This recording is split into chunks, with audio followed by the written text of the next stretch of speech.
ഞാൻ എൻ്റെ ലൈഫിൽ ആദ്യമായിട്ടാണ് കേട്ടോ ഒരു ജ്വല്ലറിയിലൊക്കെ പോയി ഒരാൾക്ക് ബർത്ത്ഡേ ഗിഫ്റ്റ് വാങ്ങിക്കൊടുക്കുന്നത്. അപ്പോൾ തന്നെ നിങ്ങൾക്ക് ഊഹിക്കാലോ അല്ലേ അയാൾ അത്രയും വിലപ്പെട്ടതായിരിക്കുമെന്ന്. വേറെ ആരുമല്ല കേട്ടോ, എൻ്റെ ഹസ്ബൻഡാണ്. സോബിനറിയാതെ ഞാനും എൻ്റെ അനിയത്തിയും കൂടെ എസ്കേപ്പ് ഇട്ടതാണ് കേട്ടോ വീട്ടിൽ നിന്ന്. പുള്ളിക്കാരൻ ചെറിയ ഡൗട്ടുണ്ട് എന്തോ ഒപ്പിക്കാനായിട്ട് വീട്ടിൽ നിന്ന് ഇറങ്ങിയതാണെന്ന്.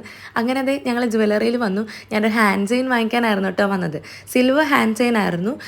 ഈ ഹാൻഡ് ചെയിൻ ആണ് കേട്ടോ ലാസ്റ്റ് നമ്മൾ സെലക്ട് ചെയ്തത് വാങ്ങിക്കാനായിട്ട്. എൻ്റെ അനിയത്തിക്കും എനിക്ക് ഒരേപോലെ ഇഷ്ടപ്പെട്ടു കേട്ടോ. പിന്നെ ഈ കാണുന്ന റിങ് എൻ്റെ അമ്മയ്ക്കായിട്ട് ഞാൻ വാങ്ങിയതാണ് കേട്ടോ. ഇത് പ്ലാനിലില്ലായിരുന്നു, എന്നാലും എൻ്റെ കയ്യിൽ പൈസ ഉണ്ടായിരുന്നതുകൊണ്ട് ഞാനങ്ങ് മേടിച്ചു കേട്ടോ.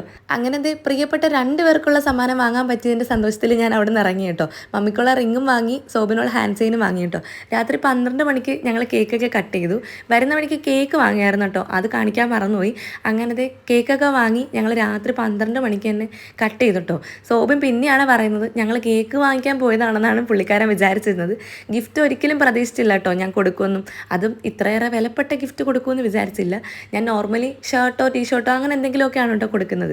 അതുകൊണ്ട് തന്നെ സോബിന് ഒരുപാട് സർപ്രൈസ്ഡ് ആയിട്ടോ ഈ ഗിഫ്റ്റ് കണ്ടപ്പോൾ. മമ്മിക്ക് റിങ് ഗിഫ്റ്റ് കൊടുക്കുന്നതിൻ്റെ വീഡിയോ ഒക്കെ എടുക്കണം, റിയാക്ഷൻ വീഡിയോ ഒക്കെ എടുക്കണമെന്നാണ് കേട്ടോ ആദ്യം കരുതിയത്. പക്ഷെ ഞാനതൊന്നും ഓർത്തില്ല, ഞാനങ്ങ് കൊടുത്തു, വീഡിയോ ഓൺ ആക്കിയില്ല കേട്ടോ.